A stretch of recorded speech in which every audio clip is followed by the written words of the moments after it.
If I were going to be in class on Tuesday, or if I could be, we would be working on a portfolio check activity, which is a way for us to, at the end of each unit, kind of reflect on things from that unit and start to build little bits into the website that's going to house all of your work, all of your major work, and your selected work at the end of the semester. Sorry, my screen's going wild.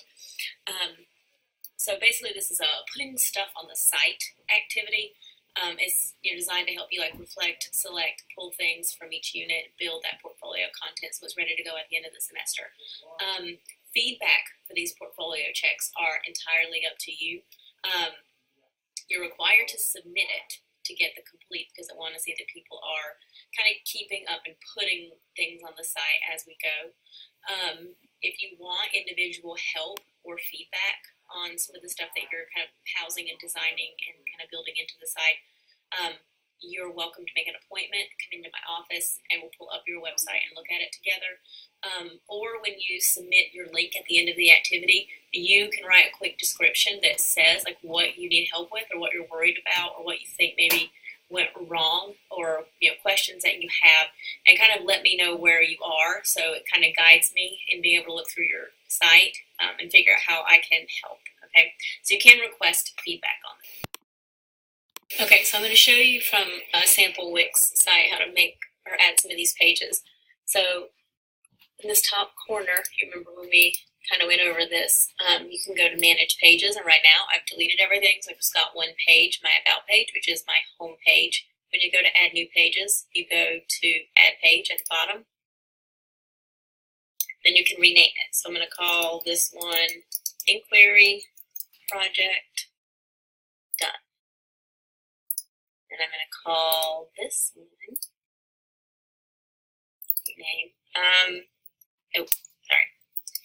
Writing Theory Done.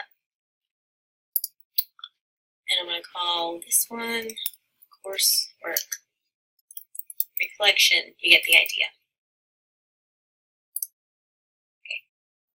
And that's it. And the next part of this is going to ask you to go pull up your inquiry project page. The way you switch the pages is up here at the top.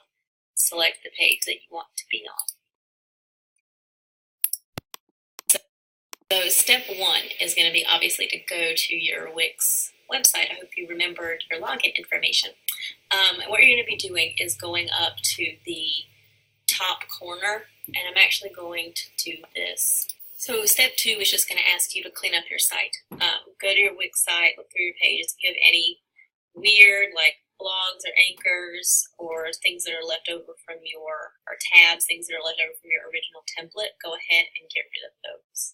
It'll just make the space cleaner, and it'll eliminate some confusion when working on the site.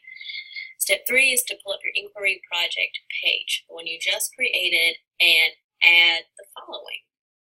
You're going to be adding or embedding your research poster.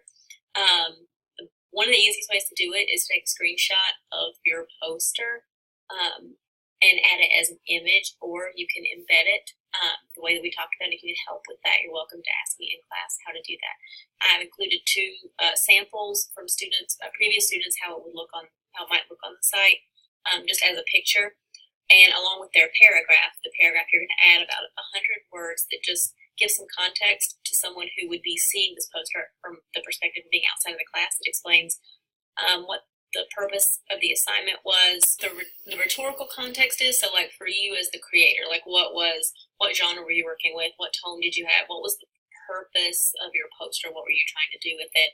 And also maybe adding something you would want the reader to notice about your work, something that you, a significant revision you made, or something that you were really working on, or a risk that you took, or something that you improved, but something that you might want a reader to notice.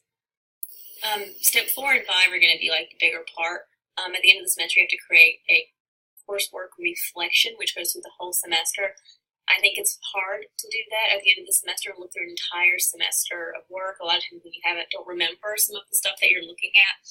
So I have people do it at the end of each unit and just sort of go through your notebook, your reading responses, your discussion posts, studio work, and pull out some things that you might want to talk about that show stuff you learned, stuff you worked on, things that were new, or things that you were proud of that you would might want to keep for some reason. So I've asked you on this page to add an image of a reading response from your writer's notebook, at least one image of a discussion post from Canvas. You can do that as a screenshot. At least one image from your studio work. It doesn't have to be a whole activity. It can be an excerpt. And at least 2 other images of things of your choice. It can be notes for something that was new. It could be an activity from class, a reflection, a brainstorming, an early draft of something. It could be another reading response. It's kind of up to you to pick that. So you'll have 5 things from Unit 1 on your site. So here's an example of how some of the stuff might look on the site.